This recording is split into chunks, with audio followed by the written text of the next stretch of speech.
Hey guys, welcome back my YouTube channel. दोस्तों, आज का वीडियो बहुत ही ज़्यादा इम्पोर्टेंट होने वाला है। इसका रीज़न ये है कि कुछ भाइयों का लगातार कमेंट्स आ रहा था कि मैं उनको सीसीए के बारे में अपडेट करूं कि अगर उन्होंने रेलवे से अप्रेंटिस करके रखा है तो उनको ग्रुप डी में या फिर होल रेलवे में उनको क्या बेनिफिट मिलने वाली है, और उनको उन्होंने जो अप्रेंटिस करके रखा है उनसे उनको क्या फ़ायदा है। तो आइए मैं आपको सीसीए के बारे में आपको जानकारी देता हूँ कि अगर आपने अप्रेंटिस करके रखा है तो आपको कितनी बड़ी फ़ायदा मिलने वाली है रेलवे में ख़ास करके ग्रुप डी के पोस्ट पे आपको बहुत ही ज़्यादा फ़ायदा मिलने वाली है। और आप अभी यूँ समझिए कि अगर आपने अप्रेंटिस करके रखा है रेलवे से, अगर आप थोड़ा बहुत मेहनत करते हैं तो आपके लिए जॉब अभी सुनिश्चित है। लगभग अभी तक ऐसा ही हुआ है। 2019 तक का वैकेंसी का मैं हाल बता रहा हूँ। हालांकि अभी 2024 में कुछ कंपटीशन बढ़ा होगा, बहुत ज़्यादा नहीं बढ़ा होगा। आईटीआई तो बहुत सारे लोग कर लेते हैं, लेकिन अप्रेंटिस अभी भी उतने संख्या में आदमी नहीं कर रहे हैं जितने संख्या में होनी चाहिए, या फिर जितनी संख्या में लोग अभी मैट्रिक, इंटर, ग्रेजुएशन या फिर आईटीआई भी कर रहे हैं, उतनी संख्या में अभी अप्रेंटिस लोग नहीं कर रहे हैं। तो उनकी जानकारी मैं बाद में दूंगा। और अगर आपको और अपडेट चाहिए कि इनकी कोर्स कितने साल की होती है और इसमें अप्रेंटिस के लिए क्या प्रोसेस है, कैसे करना होता है, अगर ये सब जानकारी चाहिए तो आप हमें कमेंट कीजिएगा, मैं उनको आपका जानकारी दूंगा उनके बारे में। अभी फ़िलहाल मैं बता रहा हूँ आपको, अगर आपने अप्रेंटिस करके रखा है तो आपको रेलवे में क्या फ़ायदा है, क्या बेनिफिट है। तो बेनिफिट बताने से पहले मैं आपको 2018 रेलवे ग्रुप डी और 2019 रेलवे ग्रुप डी के कट ऑफ पे लेके चलता हूँ। उसके बाद मैं बताऊंगा कि इनकी कट ऑफ इतनी कम कैसे जाती है, और इनके बाद भी जितना कट ऑफ आपको अभी दिखाया जाएगा उससे भी कम नंबर लाते हैं, फिर भी उनका नंबर उतना कैसे हो जाता है। तो पहले कट ऑफ देखते हैं, उसके बाद हम लोग बात करेंगे आगे का। ये 2018 ग्रुप डी का कट ऑफ है, और इसमें मैंने आपको वीडियो में एक गलती बोल दिया है कि मैंने बोला है यूआर के लिए 40 मार्क्स, ओबीसी के लिए 30 मार्क्स और एससी एसटी के लिए 25 मार्क्स रखा गया। मिनिमम क्वालिफाइंग मार्क्स है जो सीबीटी के लिए, लेकिन ऐसा नहीं है। ओबीसी, एससी और एसटी के लिए 30 मार्क्स रखा गया है मिनिमम क्वालिफिकेशन मार्क्स जो होता है, मिनिमम क्वालिफाइंग मार्क्स। अगर उससे नंबर आपका कम है तो सीटें खाली चली जाएंगी, लेकिन आपका सिलेक्शन नहीं होगा। बस मैंने इतना ही गलती बोला, एससी एसटी का 25 बोल दिया जो कि 30 होगा, और कुछ भी गलती नहीं है पूरे वीडियो में। चलिए आइए देखते हैं कट ऑफ 2018 का कितना गया था सीसीए वाले का। ये 2018 का कट ऑफ है, कहीं लिखा हुआ नहीं है तो इसलिए मैं इसको लिख दे रहा हूँ। और ये अहमदाबाद बोर्ड का है। यहाँ आप देखेंगे कि सीसीए का कैंडिडेट जो यूआर से हैं उनका, अगर आप जनरल रिजल्ट देखेंगे 71.86 गया है। ये जनरल है, जनरल वाले में यूआर जो आते हैं उनका। और आप सीसीए में जाएंगे तो यहाँ देखेंगे कट ऑफ घट के कहाँ आ गया, 40.04 आ गया है। और फिर ओबीसी में आप देखेंगे 66.77575 है। तो और ओबीसी में आप देखेंगे मिनिमम क्वालिफाइंग मार्क्स 30.34260 पे उनका सिलेक्शन हो गया है। और आप यहाँ एससी का देखेंगे 60.85283, ये ओपन कैटेगरी है। ऊपर में जो आप देख रहे हैं ये सीसीए वाला है, यहाँ देखिए 30.34 पे उनका सिलेक्शन हो गया है। उसके बाद फिर आप देखेंगे एसटी में 57.85 है एसटी वाले का। यहाँ आप सीसीए वाले में देखेंगे 30.34260 है एसटी वाले का सीसीए वाले में। तो देखिए कितना कट ऑफ का डिफरेंस हो रहा है। इसके बाद मैं आपको अगले बोर्ड पे लेके चलता हूँ। तो वहाँ देखेंगे आप कि ये आपका भुवनेश्वर बोर्ड है, ये भुवनेश्वर बोर्ड है। ये 2018 का कट ऑफ ये भी है, 19 वाला भी मैं आपको दिखाऊंगा 3-4 बोर्ड का। और आप यहाँ देखिए यूआर में कितना कट ऑफ गया है। यूआर में देखेंगे ओपन कैटेगरी में 73.8 कट ऑफ है। तो वहीं आप देखेंगे यूआर में सीसीए वाले का 40.79 है। और ओबीसी का आप देखेंगे यहाँ कट ऑफ, तो यहाँ आप कट ऑफ देखिए 69.13 है। तो यहाँ देखिए 30.34 है। एससी में 60.82 है, तो यहाँ देखेंगे 31.46 है। और एसटी में आप देखेंगे 55.83 है, तो यहाँ देखेंगे आप 31.46 है। एससी और एसटी का सेम कट ऑफ गया है। तो आप देख रहे हैं कि यूआर ओबीसी, एससी और एसटी में ओपन कैटेगरी और सीसीए वाले में कितना का डिफरेंस आपको दिख रहा है? जहाँ सीसीए वाले का सिलेक्शन बस क्वालिफाइंग मार्क्स पे हो रहा है, तो यूआर, ओबीसी और एसटी का कट ऑफ देखेंगे आप कितना दूर है। उसमें भी क्वालिफाइंग मार्क्स में भी आपका सीबीटी का 1/3 नंबर जुटेगा, और फिर उसके बाद आपका जो आप सीसीए वाला अप्रेंटिस वाला जो एग्ज़ाम दिया उसका 2/3 नंबर जुड़ के आपको क्वालिफाइंग मार्क्स लाना है। अब चलते हैं हम लोग अगले बोर्ड पे, देखते हैं वहाँ का क्या कट ऑफ है। तो आपका अपना अगला बोर्ड है इलाहाबाद, ये भी 2018 का कट ऑफ है। यहाँ आप देखेंगे यूआर का 74.57 है, तो वहीं सीसीए वाले का 41.16 है, क्वालिफाइंग मार्क्स से 1 नंबर मात्र ज़्यादा यहाँ। ओबीसी का आप देखेंगे यहाँ 69.78 है, तो ओबीसी का यहाँ देखेंगे 30.34 है। उसके बाद जब आप नीचे आएंगे तो यहाँ देखेंगे आप एससी का 62.92 है, तो वहीं सीसीए वाले का आप देखेंगे 30.71 है एससी वाले का। और आप एसटी में जाएंगे तो 50.12 है ओपन कैटेगरी से। और आप जब सीसीए वाले में जाएंगे तो एसटी का यहाँ 36.34 चला गया, कटअप ज़्यादा चला गया है कि हो सकता है यहाँ सीट कम हो 2018 में, या फिर अप्लीकेंट ज़्यादा फिलअप कर दिए हो फॉर्म सीसीए वाला, इसी वजह से यहाँ 36 नंबर चला गया। ये पहला बोर्ड है जहाँ क्वालिफाइंग मार्क्स से थोड़ा नंबर ज़्यादा है, और इसमें यूआर कैटेगरी में भी 1 नंबर थोड़ा ज़्यादा लिया गया है, नहीं तो सब जगह सिर्फ क्वालिफाइंग मार्क्स पे ही सीसीए वाले का सिलेक्शन हो रहा है। अब मैं अगले बोर्ड पे चलता हूँ, ये है आपका बेंगलोर बोर्ड। बेंगलोर बोर्ड में आप देखेंगे यूआर का 62 नंबर है 2018 का कट ऑफ, और सीसीए वाले का देखेंगे 42.59 है यूआर कैटेगरी से। ओबीसी से 56.60 है, तो कि यहाँ सीसीए में 31.08 है, एससी में 49.65, तो कैटेगरी में 30.71, एसटी में 48.78, तो यहाँ देखेंगे 32.20 सीसीए वाले का। ये सीसीए वाले का पूरा इधर मार्क्स है। फिर जब हम अगले बोर्ड पे चलते हैं तो इधर आप देखिए ये भोपाल बोर्ड का है। यहाँ आप देखेंगे कम्युनिटी में 75.03 है, तो यहीं यूआर सीसीए में 40.04 है, ओबीसी में 70.75 है, तो वहीं कैटेगरी में आप देखेंगे सीसीए वाले में आप देखेंगे 30.34 है, और उसके बाद एससी में आप देखेंगे 63.51 है, तो वहीं सीसीए में 30.34 है। एसटी में आप देखेंगे 58.61 है, तो वहीं आप देखेंगे कि सीसीए वाले में 30.71 है, जो कि सिर्फ और सिर्फ क्वालिफाइंग मार्क्स पे लिया गया है। ये भी आपका 2018 का कट ऑफ है, 2018 का ये कट ऑफ है। उसके बाद जब हम नेक्स्ट बोर्ड पे चलते हैं तो ये आपका 2019 वाला है बोर्ड।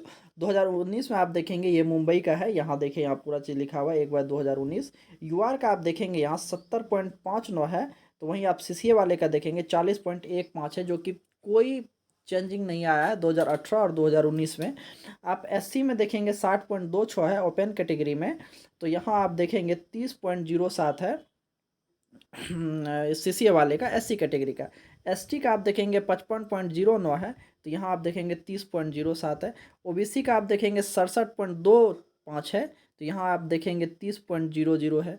ईडब्ल्यूएस का इस बार 2019 से ईडब्ल्यूएस कैटेगरी आ गया है, तो ईडब्ल्यूएस देखेंगे आप 52.95 है, तो यहाँ आप देखेंगे 41.73 है ईडब्ल्यूएस का, जो कि उनका क्वालिफाइंग मार्क्स 40 नंबर है, जो कि कम से कम 40% आपको लाना ही होगा, तो उनका 41 गया है और सबका सिर्फ क्वालिफाइंग मार्क्स पर सिलेक्शन हुआ है।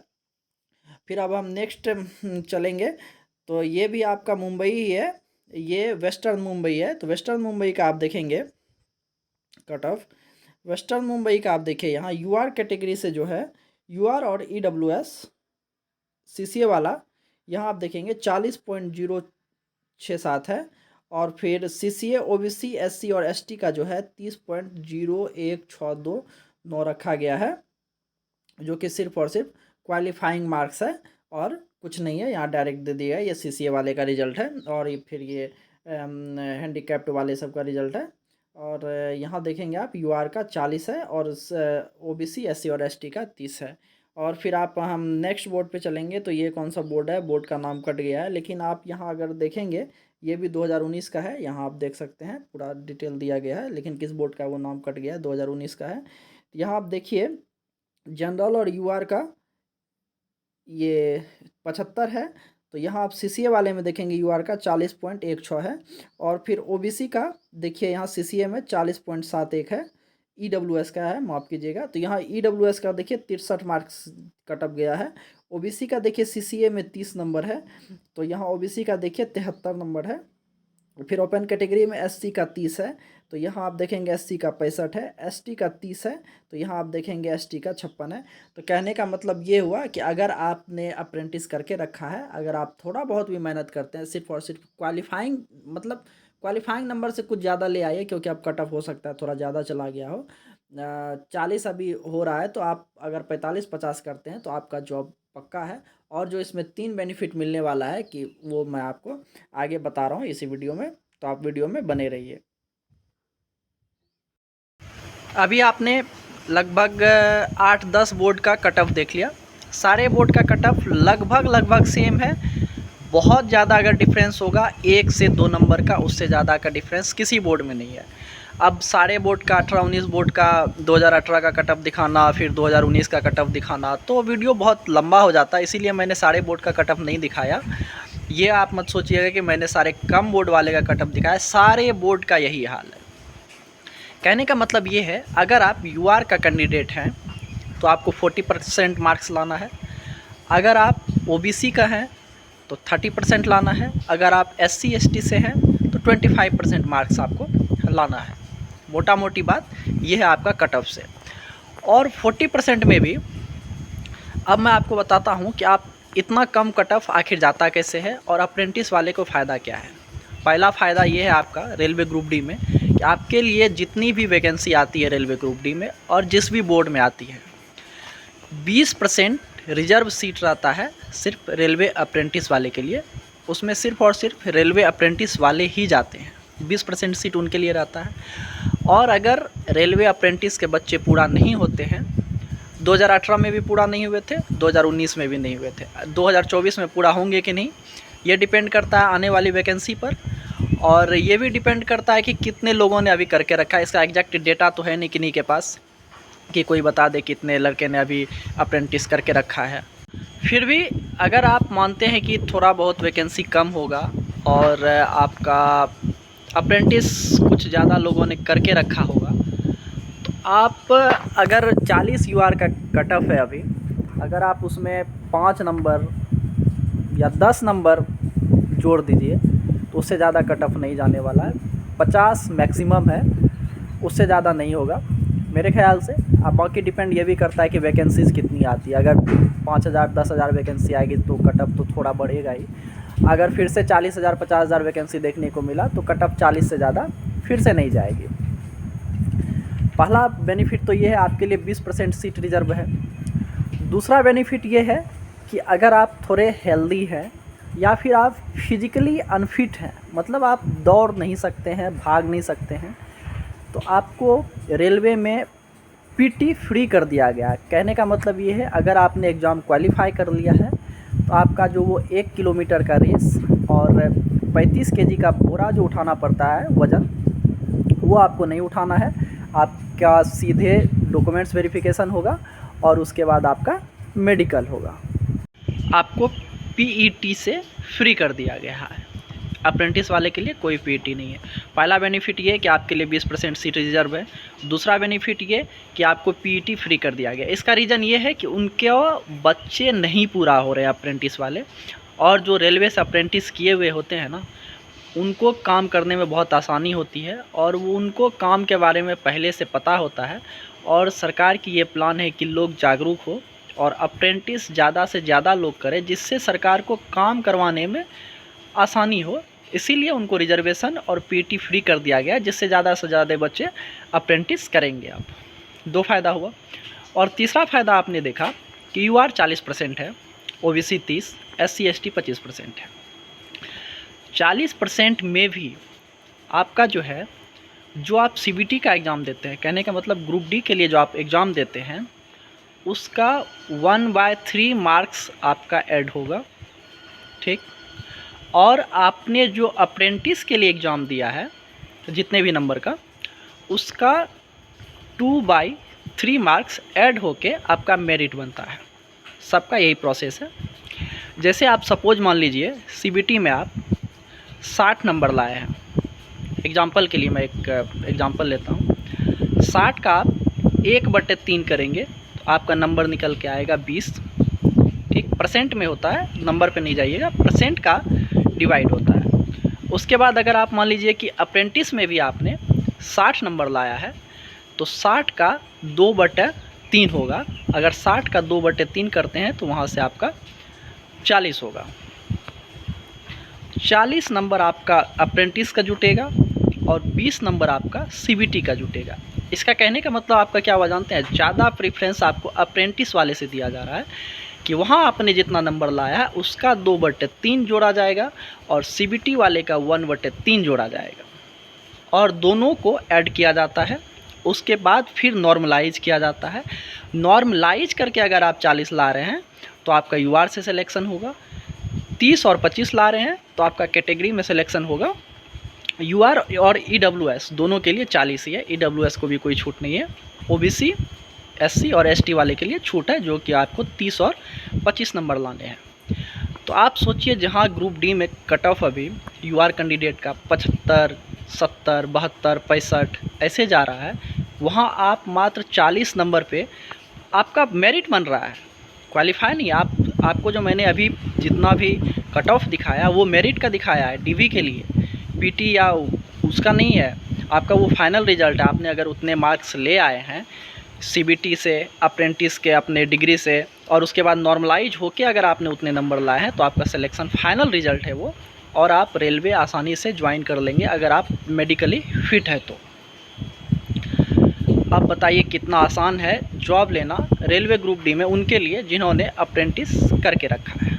रेलवे अप्रेंटिस या CCAA पर अगर आपको और डिटेल में वीडियो चाहिए कि कैसे इनका फॉर्म भरा जाता है, कितने पास होने पे हम फॉर्म भर सकते हैं, कितने दिन का ट्रेनिंग होता है और ट्रेनिंग में कितने पैसे दिए जाते हैं, ट्रेनिंग में क्या सब करवाए जाते हैं, अगर इन सब पर आपको वीडियो चाहिए तो आप कमेंट्स कीजिएगा। मैं आपको पूरा जानकारी देने का कोशिश करूंगा। हालांकि मैं अप्रेंटिस से नहीं हूं, लेकिन मैं पूरी जानकारी आपको सही देने का कोशिश करूंगा। और अगर आप अभी कैपेबल हैं या फिर करना चाहते हैं, रेलवे में आना चाहते हैं ग्रुप डी में, तो आप अप्रेंटिस कर लीजिए। अगर कैपेबल हैं करने में तो कर लीजिए। बहुत ही मतलब सुनहरा मौका है अभी अप्रेंटिस वाले के लिए ग्रुप डी में।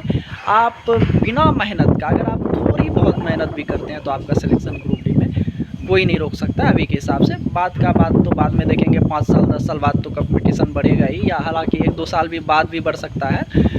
लेकिन अभी फ़िलहाल ठीक है पोजीशन अभी CCA के लिए। बाद बाकी मिलते हैं दूसरे वीडियो में, तब तक के लिए।